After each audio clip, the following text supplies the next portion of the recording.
The Pacific was seconds away from disaster, until the retired professors stepped in. That truth would not be understood for decades, but in early wartime America, the first and most decisive battle was already unfolding. Not on the ocean, not in the skies, but inside a fogged, dimly lit room, where older mathematicians bent over sheets of numbers that could determine the fate of fleets.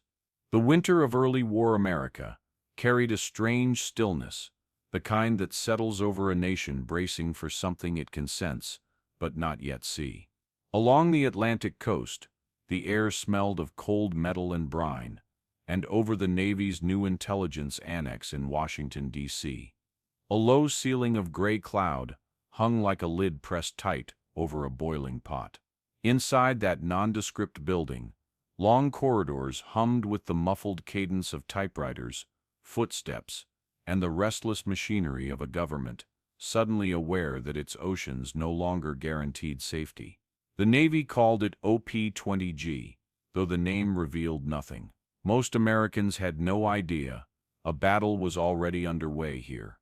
One that unfolded not across the skies or seas, but across paper grids, cipher tables, and the patient rhythm of pencil on graph paper. The Japanese Navy's encrypted traffic, pulsing invisibly through the airwaves, had become the first battleground of a war that had barely announced itself at Pearl Harbor. Among those arriving to swell the ranks of this hidden front was Professor Nathaniel Alden, 67 years old, and newly retired from 35 years teaching pure mathematics at a small Midwestern university. He stepped through the narrow entrance with a folded letter in his coat pocket. One line that had changed the course of his peaceful retirement. The Navy requests your immediate service in matters of national importance.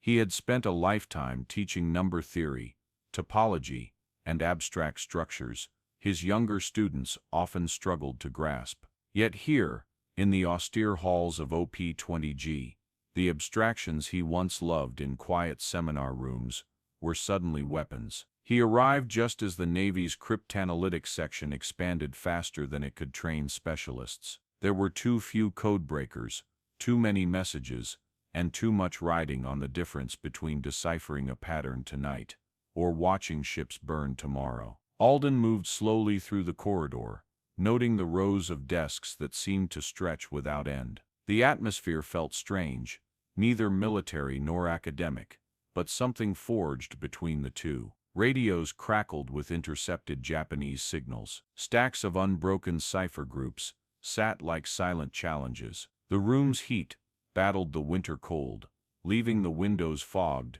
and the air thick with eraser dust and ink. He recognized the look on the analysts' faces immediately. It was the same expression he had seen for decades on students buried in proofs that resisted solution. Concentration sharpened to a fine edge, fused with exhaustion and the faint thrill of nearing a breakthrough. By the time Professor Nathaniel Alden settled into the rhythms of OP-20G, the war's origins had already scattered their long shadows across 3 oceans. What had begun as scattered warnings, aggressive maneuvers in Manchuria, the tightening grip over the South China Sea, the march of Japanese naval expansion, had now hardened into a conflict defined by mathematics, machinery, and the relentless collision of 2 industrial powers. To understand why a retired professor found himself hunched over cryptograms rather than chalkboards, one had to look backward into the world that shaped the Navy's most desperate intelligence race. The Japanese Imperial Navy had spent 2 decades refining a communications system that fused discipline with concealment. Their primary operational code, known by American analysts as JN-25, wasn't a single cipher, but an entire architecture, codebooks assigning meaning to numerical groups, superenciphered with additive tables that scrambled those values further. To break JN-25 was to reconstruct 2 locked doors at once. It required patience, mathematical stamina, and the rare ability to stare at chaos until faint structures emerged. Long before Alden's arrival, cryptanalysis in America had been the domain of a small, scattered group. The Office of Naval Communications maintained a modest code-breaking unit before the war, staffed by officers who learned radio intercept work through trial and necessity. But the peacetime budgets starved the department, leaving it with only fragments of what a great power war would require. Even as Japanese wireless sophistication grew, Washington treated intercept work as a peripheral craft, rather than a core strategic asset. Military planners envisioned battleships, not message books. Admirals debated carrier doctrine, not frequency analysis. Intelligence work, when mentioned at all, seemed distant from the explosive force that war planners believed would decide the Pacific. But the attack on Pearl Harbor rewrote everything in a single morning. The American fleet lay wounded, and in its place rose a new urgency, a recognition that codes and intelligence were now instruments of war, as essential as steel and fuel. The Navy needed to rebuild not only its ships, but its understanding of an enemy who moved behind layers of controlled silence. If Japan had spent years preparing to hide its intentions, then the United States would need people capable of unmasking them through sheer analytical force. That need sent recruiters sweeping through colleges, scientific societies, and mathematics departments. Young mathematicians were already being drafted into physical service, leaving an unexpected pool untouched. Older scholars who had no military obligations but carried lifetimes of analytical refinement. Many had retired reluctantly, pushed aside by administrative shifts or by the simple progression of age. Yet their minds remained sharp, conditioned by decades spent navigating the difficult terrains of number theory, topology, or logic. In the months after Pearl Harbor, letters arrived at their doorsteps, some worded with careful politeness, others with blunt necessity. The Navy's phrasing made clear that the request was not routine. It carried the weight of national urgency, and so men who once graded papers and lectured in quiet halls found themselves traveling across snowy rail lines toward Washington, stepping out into a world reshaped by war. Olden's own journey began long before he answered the Navy's call. His academic career had unfolded during a golden era of American mathematics, when universities were expanding and research flourished in subjects few outside academia understood. He spent years analyzing number fields, patterns that seemed purely theoretical, beautiful abstractions with no practical application. Yet those same abstractions would soon form the backbone of his wartime work. War had a habit of repurposing the world's quiet pursuits into instruments of survival. OP-20G itself reflected the intersection of necessity and improvisation. The unit occupied whatever space the Navy could spare, converted offices, borrowed rooms, and hastily built annexes filled with long tables and improvised equipment. There was little glamour to the place. Lighting flickered, heaters sputtered, and windows shook with every hard gust that swept through the Capitol. But inside those walls, a new kind of warfare unfolded. The work depended on three critical streams. First were the intercept operators, stationed in remote listening posts scattered across the Pacific, from Hawaii to Dutch Harbor to the Philippines. Before its fall, they captured enemy signals as bursts of Morse code, flooding Washington with raw, incomprehensible numbers. Second were the linguists, piecing together fragments of Japanese naval terminology when possible. And last, hidden deep within OP-20G, were the mathematical analysts, tasked with tearing apart the super-enciphered layers of JN-25 through logic, probability, and near-obsessive pattern recognition. This was where Alden found his purpose. He was assigned to a section focused on additive recovery, reconstructing the tables the Japanese used to scramble their code groups. It was slow, careful work, requiring analysts to compare thousands of intercepted messages, searching for residual patterns that escaped the enemy's enciphering discipline. Most analysts worked in shifts, but older mathematicians often remained long after schedules ended, their minds unwilling to relax once a promising structure appeared. In that room, The war felt distant, yet crushingly immediate. There were no explosions, no smoke, no clash of steel. Instead, there were stacks of messages that needed attention before dawn. Small anomalies hinting at unseen movements, and the faint pressure of knowing that every delay might cost American lives. Military commanders rarely visited the analysis floor, but when they did, their questions were sharp. Were Japanese carriers moving east?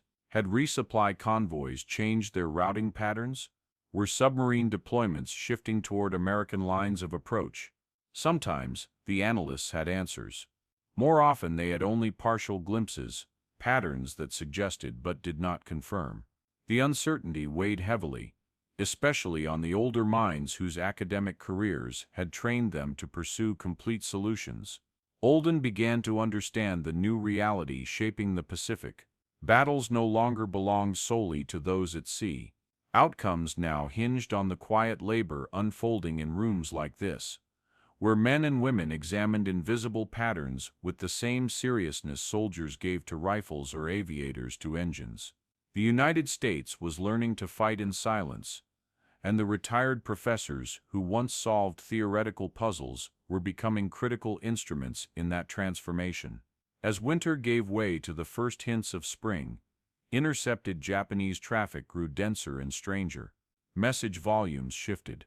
Routing changed. Repeated indicators surfaced at intervals that defied coincidence.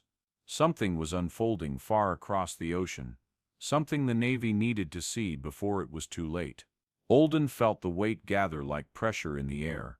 The war was moving quickly toward an inflection point, and OP-20 GOES was racing the clock, its analysts searching desperately for the pattern that would reveal Japan's intentions before the pieces locked into place. The world had led him here, into a room where chalk dust, cold light, and relentless concentration would decide what the United States knew, when it knew it, and whether knowledge would arrive in once a dozen such raw groups were isolated. The message's skeletal structure emerged like a coastline rising through morning fog. The term identifiers were unmistakable. They had appeared before in earlier traffic linked to carrier formations assembling at distant bases. The analysts had learned to recognize them even without understanding the full message. These were organizational markers, call signs and logistic indicators, denoting fleet units, pilot rosters, and sortie schedules. The room took on a deeper stillness as Alden passed his reconstructed fragments to the supervisory officer. More analysts joined the process, confirming the recovery through independent methods. Lines of probability sharpened. Correlations strengthened, statistical noise melted away. Within hours, the first outline of Japanese intent emerged. It was not a complete message, but its structural elements were enough to suggest the direction of movement. Support vessels were reassigning routes, fueling groups were shifting to forward positions. Communications grew heavier around bases known for launching large-scale operations. Somewhere across the Pacific, a fleet was preparing to move. The message clusters revealed additional hints. Air group designations surfaced with enough clarity to infer that carrier aviation would play a central role. The distribution of logistical broadcast patterns, shorter, more frequent, with rapid turnover, suggested imminent deployment. Even the intercept timing itself carried meaning. Japanese operators transmitted at hours consistent with large coordination cycles, indicating preparations rather than routine patrols. Alden mapped the fragments onto a wide chart that spanned much of the room's central wall. Each intercept found its place. Over the next 2 days, the map grew dense with markers. A pattern emerged, not simply a movement, but a convergence. Japanese traffic spiked around a network of forward bases, stretching from the inland sea toward the central Pacific. The geometry of their communications implied a coordinated vector. American commanders needed more. The analysts needed the next crack. The breakthrough arrived in the form of a partially repeated message, a rare phenomenon, likely caused by a transmission error that forced the Japanese operator to resend content with only minor alterations. Such repetitions, often exposed the underlying structure of additives. Comparing the paired messages allowed OP-20G to peel away several layers of superenciphering with unprecedented clarity. The analysts drew the paired messages onto large sheets, aligning each code group horizontally. Subtle differences in additive application appeared as systematic shifts. Alden could almost feel the structure loosening beneath his hands. With practiced precision, he applied modular arithmetic to isolate new raw code groups, adding them to the growing index. More and more fragments of meaning took shape. By the end of the week, the message clusters revealed a chilling conclusion. The Japanese were massing forces for a major operation targeting a location still hidden behind unbroken sections of the code. But the scale of preparation left no doubt. This was not a raid or limited strike. It was a fleet movement with strategic ambition. Operational tempo increased inside OP-20G. Navy officers checked for updates every few hours. Analysts skipped meals, slept in short intervals, and returned to the tables with eyes reddened by strain. The older mathematicians, including Alden, worked with a steady endurance that surprised their younger counterparts. Decades of academic rigor had prepared them for intellectual marathons. They maintained stability even as tension built around them. Alden sensed the turning point when a reconstructed phrase, drawn from the expanding codebook index, aligned with known fleet terminology. The fragment indicated not only mobilization but sequencing, an orchestration of naval components that mirrored patterns used only in major Japanese offensive operations. The first contact between OP-20G and the approaching storm was not a physical encounter, nor a visible battle. It was the quiet convergence of numbers, subtle alignments, that revealed an enemy fleet moving across open water, unseen yet no longer invisible. And for the first time, OP-20G could feel the war drawing closer, its shape emerging from the shadows of the Pacific. The pressure inside OP-20G intensified with every passing hour. What had begun as isolated fragments of Japanese traffic had now hardened into a steady torrent, and the analysts could feel the weight of something immense forming behind the enciphered walls. The Pacific was bracing for a decisive stroke, and the men and women in the cramped analysis room understood that their work was no longer a matter of intellectual exercise. It was now the hinge on which the coming months of war would turn. The message volumes doubled, then tripled. Intercept stations from the Aleutians to the Central Pacific sent urgent dispatches.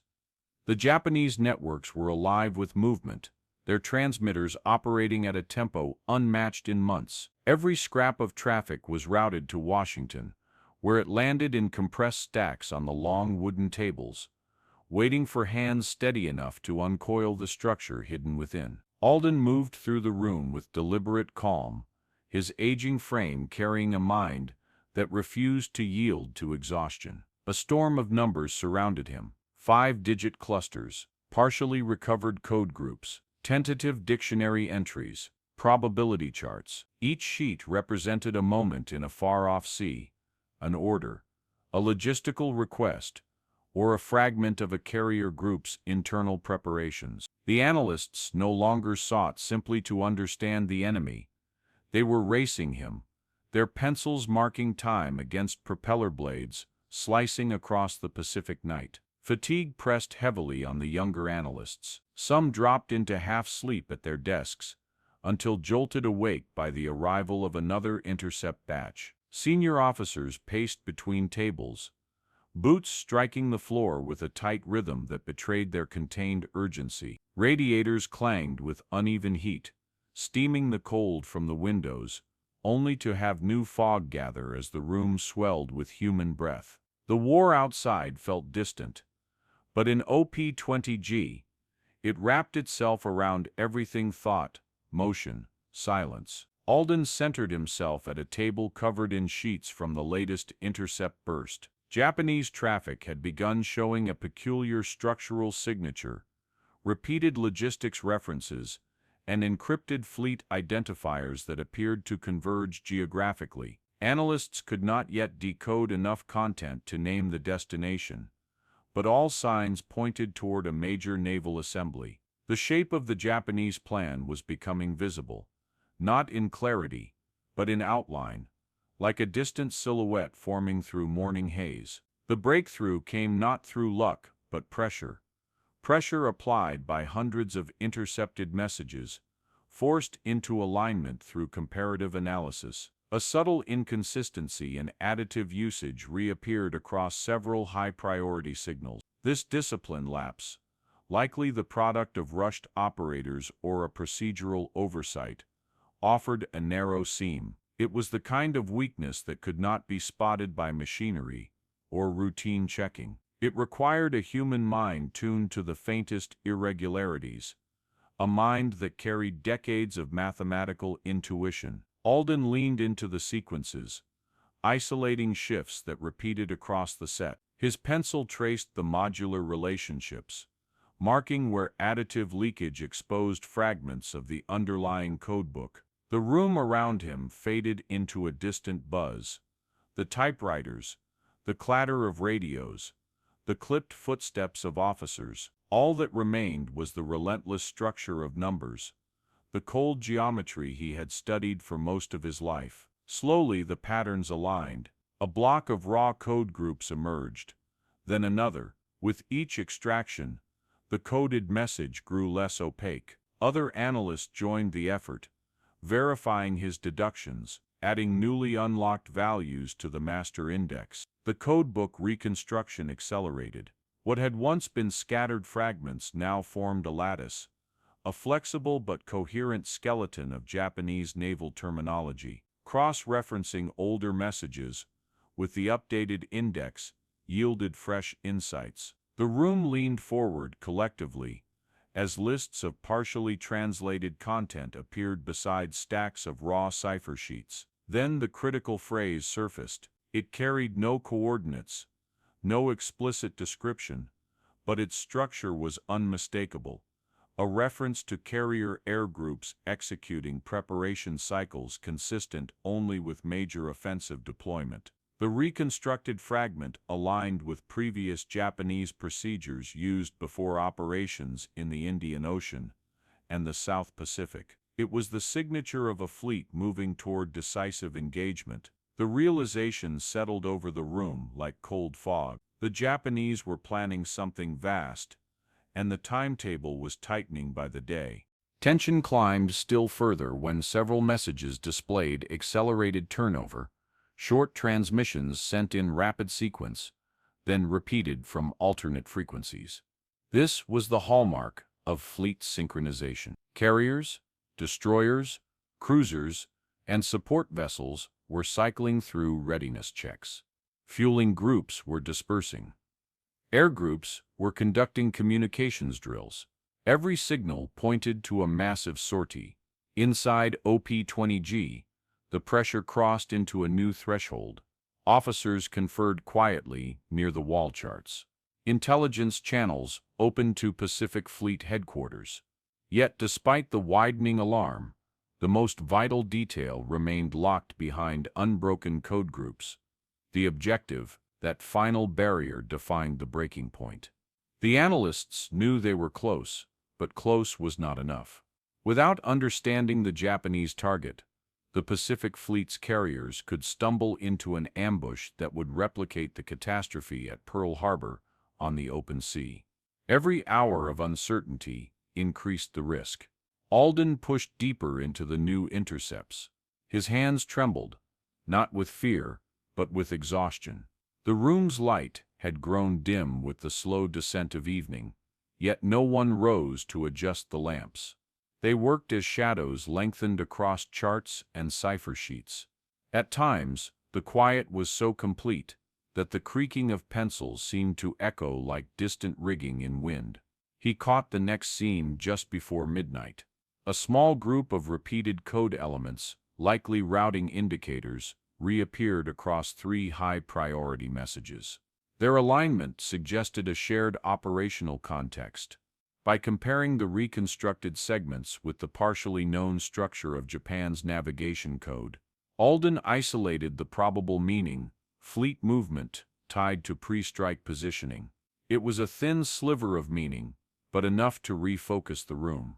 Analysts marked the fragment, cross-referenced it against older messages, and pushed the reconstruction forward with renewed intensity.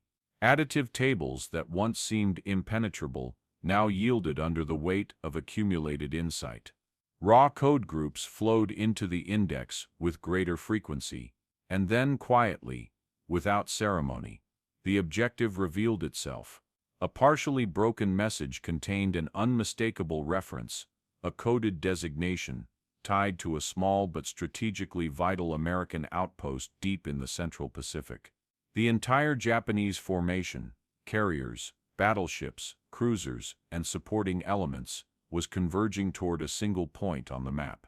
The room froze. Officers stepped forward, eyes scanning the reconstructed lines as if expecting them to change. The meaning held. The storm that had gathered through months of intercepts was no longer theoretical. It had a destination, it had momentum, and it was approaching with a force that could reshape the balance of the Pacific.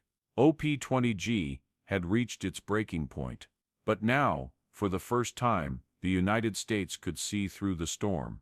The discovery settled over OP-20G with a weight that silenced even the ambient rhythm of the room. A single coded fragment, torn free from layers of Japanese superencephering, had revealed the convergence point of a fleet powerful enough to alter the balance of the Pacific. The numbers on paper, silent, inert, unremarkable to anyone outside this building, carried the shape of the enemy's intent. The storm that had loomed for months had now taken form. The decision to intercept it lay beyond Washington, but the ability to do so came from the long hours endured in this cramped chamber of pencils, noise, and worn hands. The reconstructed message moved rapidly through channels. Intelligence summaries traveled westward, eventually reaching the desks of commanders studying maps inside the Pacific Fleet's headquarters. There, thousands of miles from Washington, the ocean breathed in long, rhythmic swells beneath the hulls of American carriers, preparing for the next phase of war. The analysts in OP-20G did not hear the debates, did not witness the decisions, did not see the markers shift across enormous wall charts, but they knew the gravity of the information. A fleet would move because of their deductions. Dozens of ships would alter course. Hundreds of aircraft would be fueled, armed, and positioned. Thousands of sailors would march toward action they could not yet imagine. For Alden, the moment carried a quiet resonance. The numbers he had studied for half a century, abstract patterns once confined to chalkboards, had crossed into the domain of survival. What he reconstructed on paper would soon influence steel hulls cutting across open water, aviators climbing into cockpits, and commanders planning maneuvers under the vastness of the Pacific sky. The war had linked worlds never intended to collide. The meditative solitude of mathematics and the violent uncertainty of naval warfare. Yet OP-20G did not pause to reflect. Intercepts continued to arrive in waves. Japanese operators transmitted new bursts of traffic, sharpening and reshaping the picture of their evolving operation. The analyst worked without interruption, feeding updates into the growing intelligence framework. Once a breakthrough occurred, the pressure did not diminish, it intensified. Analysts needed to confirm their findings, track Japanese adjustments, and ensure no deception clouded the conclusion. The days that followed became a blur of sleeplessness and concentration. Each intercept received fresh scrutiny. Routing patterns were rechecked. Additive tables were tested against emerging fragments. The small cadre of retired professors, Alden among them, showed an endurance that surprised even the officers who had requested their service. While younger analysts often worked in rotating shifts, the older mathematicians remained at their desks for long stretches, sustained by a discipline forged through decades of academic rigor. When the Japanese fleet finally moved toward its doomed objective, the analysts sensed the shift in the intercept's rhythm. Communications grew sharper, more compressed, more frequent. The tempo of coordination revealed the tension of a force preparing to engage with the certainty of an overwhelming strike. Several messages included hints, routing indicators, coded logistics terms that aligned with the reconstructed target. With each confirmation, a clearer picture took shape. The Japanese expected surprise, overwhelming advantage, and decisive success. But that expectation would not be met. Across the Pacific, American aircraft carriers maneuvered into hidden positions, informed by the quiet labor unfolding in OP-20G. The ocean, indifferent and endless, stretched between two fleets, moving toward a point of convergence. When the battle finally erupted, its thunder echoing through the sky, its aircraft streaking across open water, the analysts in Washington did not hear the roar of engines or see the smoke rising from burning decks. They heard only small shifts in Japanese communications, hurried bursts, compressed signals, irregular frequencies that betrayed confusion and loss. The Japanese formation, once shielded by numerical silence, now revealed its fractures through its transmissions. Messages shortened. Reporting intervals changed. Fleet coordination broke its steady patterns. The codebreakers watched these subtle distortions with a restrained solemnity. The battle, though distant, unfolded in their hands as a narrowing stream of data, signals struggling to re-establish order, operators transmitting under pressure, units reporting damage through coded structures that analysts now understood well enough to interpret, even without full translation. As the hours passed, the intercepts told the story of a reversal. Japanese carriers, once instruments of devastating reach, now sent irregular fragments indicating loss of aircraft, damage control, and forced withdrawal. For OP-20G, the meaning was unmistakable. The enemy had been caught off guard. American carriers had struck with precision, made possible not by chance, but by knowledge. Knowledge carved from the quiet determination of people who fought war with pencils and logic, rather than rifles and engines. When the reports of American success filtered slowly back to Washington, OP-20G did not erupt in celebration. There were no cheers, no triumphal gestures. The analysts simply continued working, knowing victories were temporary, and the enemy's codes would shift again. War offered little time for reflection. Every breakthrough triggered the beginning of another race against another cipher. Yet, in the controlled atmosphere of the room, something subtle changed. Officers moved with a new confidence. Analysts approached the next intercept bundles, knowing the battle had turned, even if only slightly, because of the work completed within these walls. And the older professors, drawn from quiet campuses and retirement studies, carried themselves with a renewed sense of purpose. They had not come merely to serve. They had come to shape the outcome of a war that demanded intellect as fiercely as courage. Olden allowed himself a rare moment of stillness. He stood near the fogged window, watching raindrops slide across the glass. Beyond the distorted surface lay the vast machinery of war, shipyards, training fields, assembly lines, carriers returning from battle. He thought of the generations of students who had once doubted the usefulness of pure mathematics. Now those same abstractions were dismantling the greatest naval threat the United States had ever faced. The war would continue. New codes would rise. Japanese operators would correct their procedural lapses. The analysts would confront fresh walls of enciphered silence. But the legacy of this moment, the collective precision of minds trained for quiet thought, would endure. When historians later examined the turning points of the Pacific War, they often focused on aircraft diving through shrapnel-filled skies, torpedoes streaking across open water, or carrier decks shuddering under the force of takeoff. Yet behind each visible act lay invisible victories, shaped by those who never saw the front.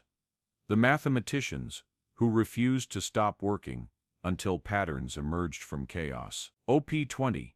Tree's retired professors, faded back into anonymity. After the war, their contributions sealed behind decades of classification. But the legacy remained in every decoded message, every intercepted fleet movement, every operation redirected because the enemy's secrecy had been pierced. Olden returned to his quiet life years later, the war's intensity replaced by the gentle solitude of his small home. Chalkboards filled with proofs once more, lecture notes resumed their place on his shelves. Yet the memory of those wartime rooms, the fogged windows, the harsh white lamps, the rows of analysts racing the Pacific, never left him. The storm had come, and when it mattered most, he and the others had seen through it.